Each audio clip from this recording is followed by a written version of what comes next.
하나님의 평강과 은혜가 함께 하시길 주님의 이름으로 축복합니다. 한마음으로 신앙 고백하시며 10월 10일 화요일 새벽 기도회를 하나님께 올려드리겠습니다. 나는 전능하신 아버지 하나님 천지의 창조주를 믿습니다. 나는 그의 유일하신 아들 우리 주 예수 그리스도를 믿습니다.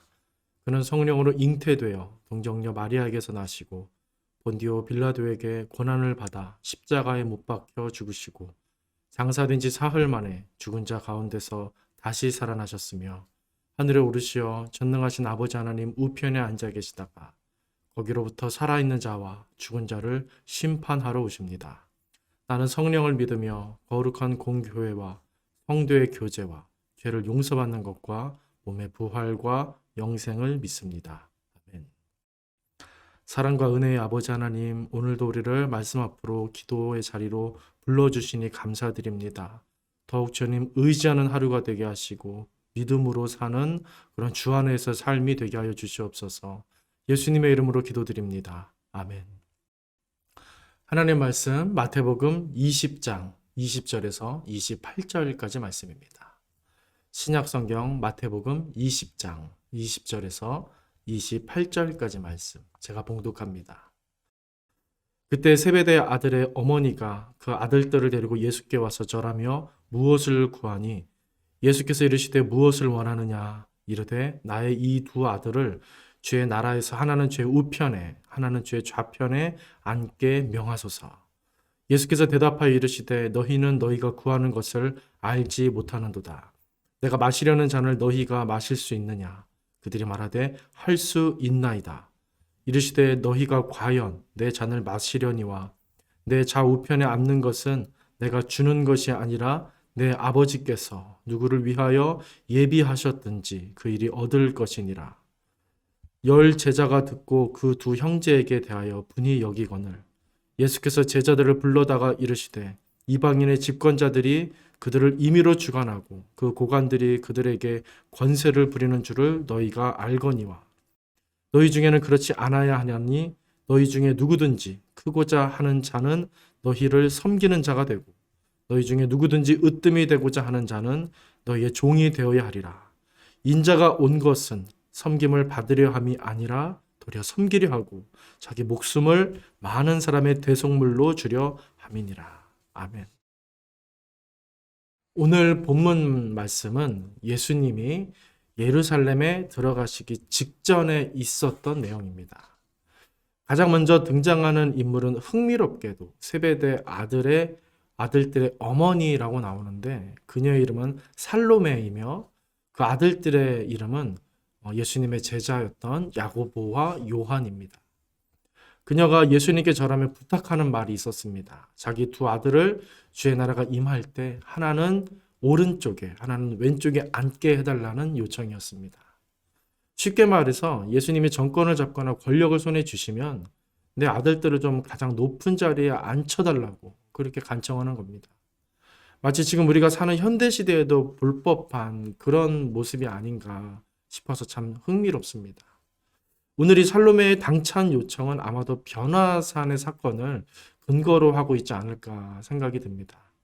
변화산에서 예수님은 그 용모가 변화되셔서 광채가 났었다고 했습니다.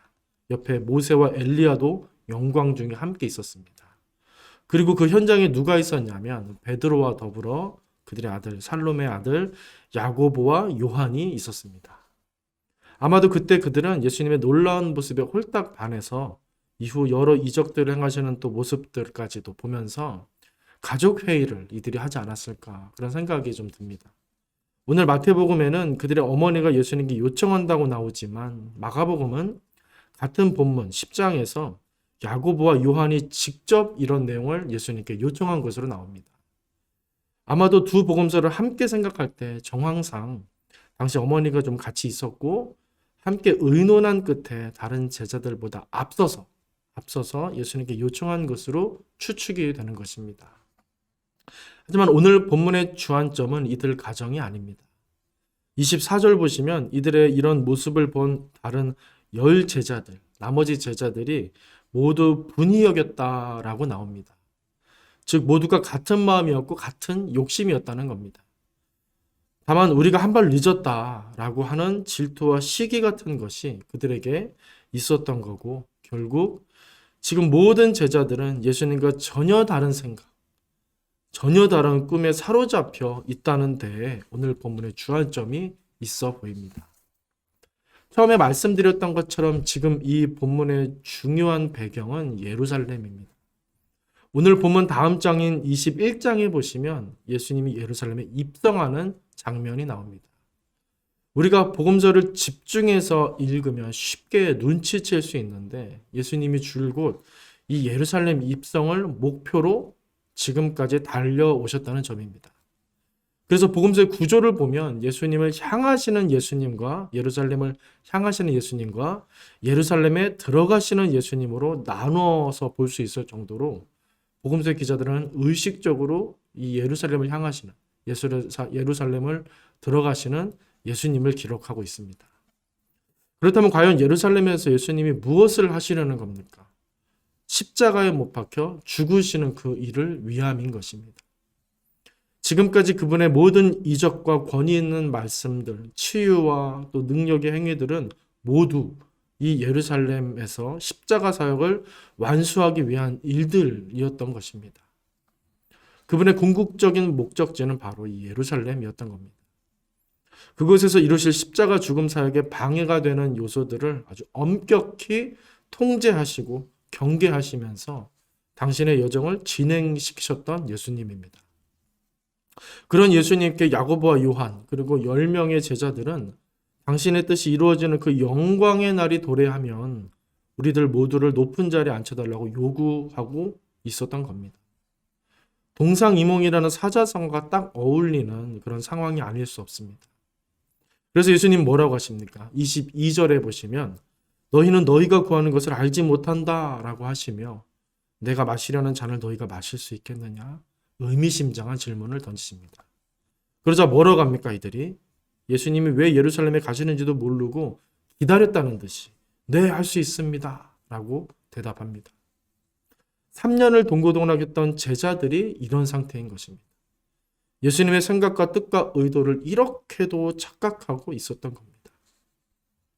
이 제자들이 예수님 곁에서 놀라운 광경에만 눈이 멀지 않고 그의 입에서 나오는 말씀을 제대로 듣고 진지하게 받아들이며 사고했더라면 이렇게까지는 되지 않았을 겁니다. 우리가 사는 세상에는 우리의 눈과 귀를 마비시키고 현혹시키는 것들이 참 많습니다. 사탄은 우리가 복음을 듣고 있지만 그 복음이 우리 마음밭에 뿌리내려서 잘 자라고 그래서 열매를 거두도록 놔두지를 않는 존재입니다.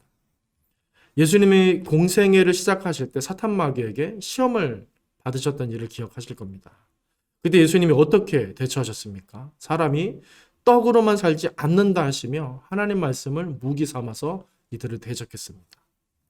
세상이 떡과 부귀로 유혹하고 시험할 때 예수님이 뭐라고 하셨습니까? 다만 주 하나님을 섬기라 그렇게 하셨습니다. 이 사건은 우리에게 시사하는 바가 아주 큽니다. 첫째로는 우리에게도 사탄 마귀가 찾아와 시험할 수 있다는 겁니다. 둘째로는 믿는 자들의 가치와 방향성이 무엇인가 이것을 알려주고 있다는 점입니다. 예수님의 길로 가야 하는데 그 길만이 오직 생명이고 진리다라는 사실을 우리에게 시사해 줍니다. 지금 우리가 사는 세상을 보면 어디 하나 안정적인 곳이 없어 보입니다. 발달하면 발달할수록 인류는 점점 불행해지고 낙후하면 낙후한 대로 인류는 고통을 겪습니다. 요즘 같은 현대 시대에도 전쟁은 계속 일어나고 있으며 천재지변은 점점 더 심해지고 있습니다. 우리 인류가 이룩한 어마어마한 역사 유산과 그리고 과학과 산업의 발전이 무색할 정도로 지구는 병들어 있고 언제든 무너져 버릴 수 있는 그런 상태, 그런 지구촌 한가운데 우리는 살고 있는 것입니다. 예수님의 비전과 가치를 잃어버린 인류가 당하게 된 비극이 이런 것이 아닐까라는 생각을 우리는 모두가 하고 있을 겁니다. 그분의 정의와 그분의 윤리와 그분의 공의 그리고 그분의 자비와 사랑과 은혜의 법칙을 잃어버린 인류는 소망이 없었음을 우리는 구약 성경의 역사를 통해서 너무나 쉽게 확인할 수 있습니다. 다시 우리가 그분을 붙잡고 그분께 매달려 그분의 입에서 나오는 말씀을 다시 경청해야 하는 이유는 오직 그분께 능력이 있고 소망이 있고 대안이 있기 때문입니다. 제자들 눈에 볼 땐 그분의 예루살렘 입성은 영광이었지만 그분 입장에서는 죽음이었습니다. 제자들 눈에 볼 땐 그분의 십자가는 죽음이었지만 그분 입장에서는 무엇입니까? 생명이고 부활이고 구원이었습니다. 우리는 여전히 자꾸만 그분과 다르게 보는 경우가 있습니다. 그분과 다르게 이해할 때가 많습니다. 그분은 아담 때에도 아브라함과 요셉의 때에도 계속해서 모든 역사와 인물 속에서 당신의 진리와 생명과 영광의 방식과 진의를 말씀하시고 나타내셨었습니다. 하지만 우리는 항상 현혹되었고 착각했었고 다른 것들을 보고 다른 것들에 유혹받으면서 다른 것들을 선택하며 다른 길을 걷곤 했던 겁니다. 그래서 그분이 예루살렘에 들어가야만 하셨던 겁니다. 자꾸 다른 것만 보고 현혹되어서 뒤돌아서는 우리를 살리시려고 대신 죽음의 길을 향해 사셨던 것입니다. 오늘 보면 마지막에서 예수님은 제자들에게 뭐라고 하십니까? 유명한 말씀인데요. 누구든지 크고자 하는 자는 섬기는 자가 되고 으뜸이 되고자 하는 자는 종이 되어야 하리라. 인자가 온 것은 섬김을 받으려 함이 아니라 도리어 섬기려 하고 자기 목숨을 많은 사람의 대속물로 주려 함이니라. 아멘. 제자들이 몰랐고 우리도 몰랐을 뿐이지 그분은 한결같이 이렇게 사셨습니다. 이것을 나타내고 계셨습니다. 그렇게 예루살렘을 향하여 걸어가셨던 분이 바로 우리가 믿고 의지하고 예배하는 예수님입니다. 오늘 다시 겸손한 마음으로 우리 모두가 주님 알기를 간구했으면 좋겠습니다. 우리도 제자들처럼 예수님을 너무 모르고 있었음을 인정하고 반성하면서 예수님을 참되게 알게 해달라고 겸손한 마음으로 어린아이와 같은 신앙으로 간구할 수 있으면 좋겠습니다. 그러할 때 우리 성령 하나님은 우리에게 복음의 신비를 깨닫게 해주시고 경험케 해주실 것입니다. 아무쪼록 그 은혜의 역사가 저와 우리 모든 성도님들 인생 속에 넘치도록 부어지시기를 주님의 이름으로 간절히 축원드립니다. 기도하겠습니다. 전능하신 아버지 하나님, 오늘도 말씀 의지하여 주님께 기도하며 나아갑니다. 주님, 우리는 연약하며 주님을 의지해야만 합니다. 하나님께 기대어 살아야만 합니다. 거기에 소망이 있고 기쁨이 있는 줄로 믿습니다. 하나님, 길이요 진리가 되시는 그 주님의 이름을 붙잡고 오늘 우리가 하나님 안에서 참 기쁨 누리며 승리하며 살아갈 수 있도록 인도하시며 동행하여 주시옵소서. 예수님의 이름으로 기도드립니다. 아멘. 하늘에 계신 우리 아버지의 이름을 거룩하게 하시며 아버지의 나라가 오게 하시며 아버지의 뜻이 하늘에서와 같이 땅에서도 이루어지게 하소서. 오늘 우리에게 일용할 양식을 주시고 우리에게 잘못한 사람을 용서하여 준 것 같이 우리 죄를 용서하여 주시고 우리를 시험에 빠지지 않게 하시고 악에서 구하소서. 나라와 권능과 영광이 영원히 아버지의 것입니다. 아멘.